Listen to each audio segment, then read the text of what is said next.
సంఖ్యాకాండము 16వ అధ్యాయము.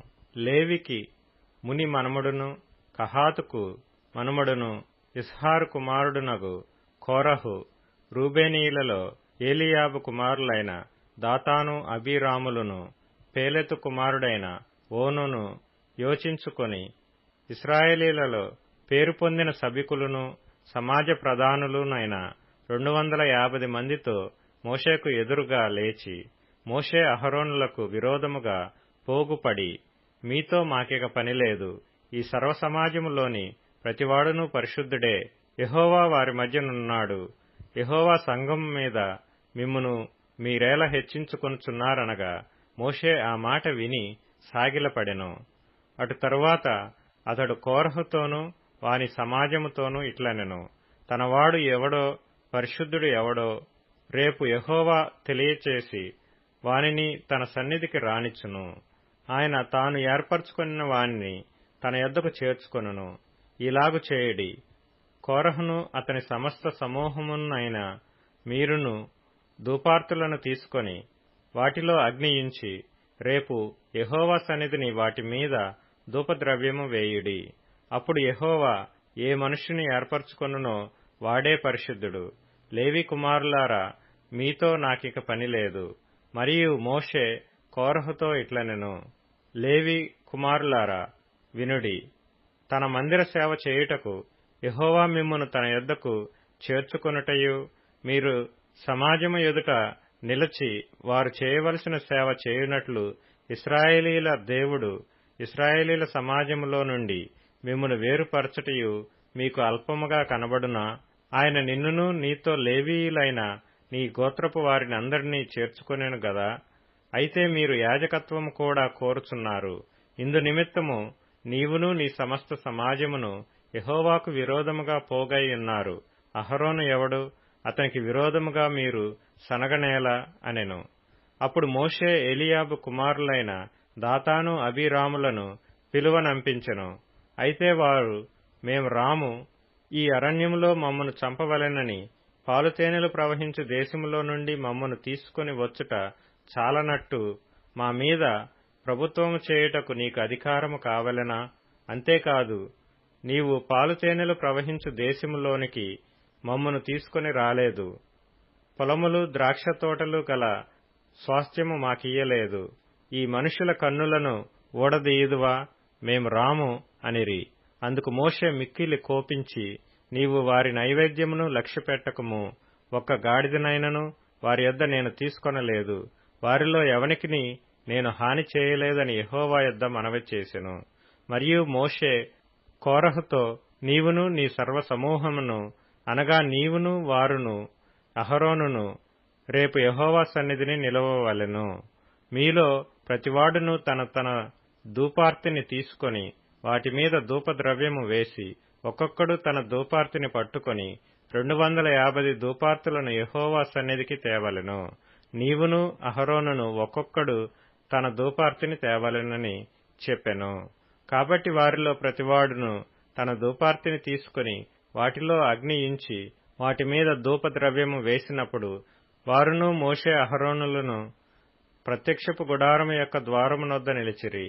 కోరహు ప్రత్యక్షపు గుడారము యొక్క ద్వారమునొద్దకు సర్వ సమాజమును వారికి విరోధముగా పోగు చేయగా యెహోవా మహిమ సర్వ సమాజమునకు కనబడెను.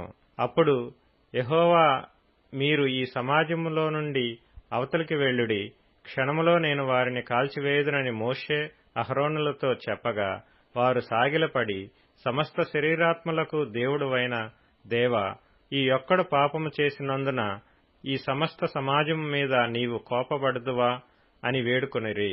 అప్పుడు యెహోవా మోషేకు ఇలాగు సెలవిచ్చెను, కోరహు దాతాను అబీరాముల యొక్క నివాసముల చుట్టుపట్ల నుండి తొలగిపోవుడని జనసమూహముతో చెప్పుము.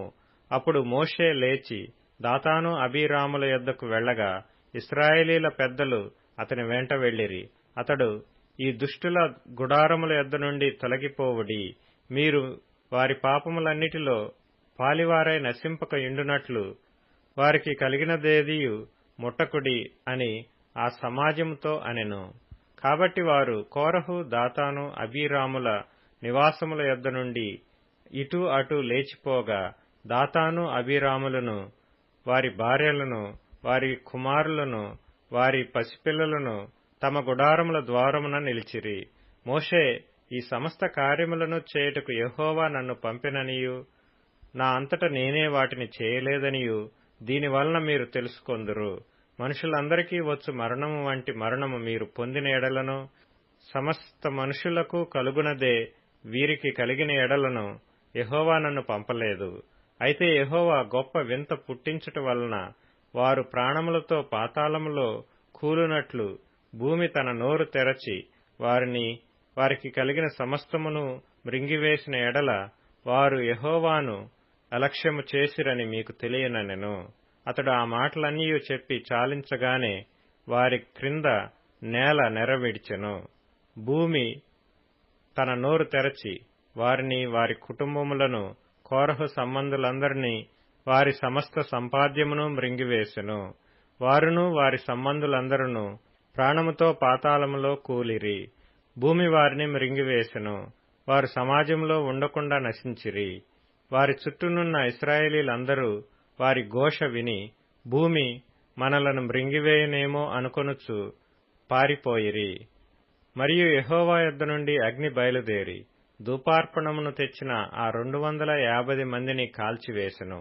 అప్పుడు యెహోవా మోషేకు ఇలాగ సెలవిచ్చెను, నీవు యాజకుడగు అహరోను కుమారుడైన ఎలియాజరుతో ఇట్లనము, ఆ అగ్ని మధ్య నుండి ఆ ధూపార్తులను ఎత్తుము, అవి ప్రతిష్ఠితమైనవి. ఆ అగ్నిని దూరముగా చల్లుము. పాపము చేసి తమ ప్రాణములకు ముప్పు తెచ్చుకొనిన వీరి ధూపార్తులను తీసుకొని బలిపీఠమునకు కప్పుగా వెడల్పైన రేకులను చేయవలెను. వారు యెహోవా సన్నిధికి వాటిని తెచ్చినందున అవి ప్రతిష్ఠితమైనవి. అవి ఇశ్రాయేలీలకు ఆనవాలుగా ఉండును. అహరోను సంతాన సంబంధి కాని అన్యుడెవడును యెహోవా సన్నిధిని ధూపము అర్పింప సమీపించి కోరహు వలెను అతని సమాజము వలెను కాకుండునట్లు ఇశ్రాయేలీలకు జ్ఞాపక సూచనగా ఉండుటకై యాజకుడైన ఎలియాజరు కాల్చబడిన వారు అర్పించిన ఇత్తడి ధూపార్తులను తీసి యెహోవా మోషే ద్వారా తనతో చెప్పినట్లు వాటితో బలిపీఠమునకు కప్పుగా వెడల్పైన రేకులు చేయించెను. మరునాడు ఇశ్రాయేలీల సర్వ సమాజము మోషే అహరోనులకు విరోధముగా సణుగుచు మీరు యెహోవా ప్రజలను చంపితిరని చెప్పి సమాజము మోషే అహరోనులకు విరోధముగా కూడెను. వారు ప్రత్యక్షపు గుడారం వైపు తిరిగి చూడగా ఆ మేఘము దాని కమ్మెను. యెహోవా మహిమయు కనబడెను. మోషే అహరోనులు ప్రత్యక్షపు గుడారము ఎదుటికి రాగా యెహోవా, మీరు ఈ సమాజం మధ్య నుండి తొలగిపోవుడి, క్షణములో నేను వారిని నశింపచేయుదునని మోషేకు సెలవీయగా వారు సాగిలపడిరి.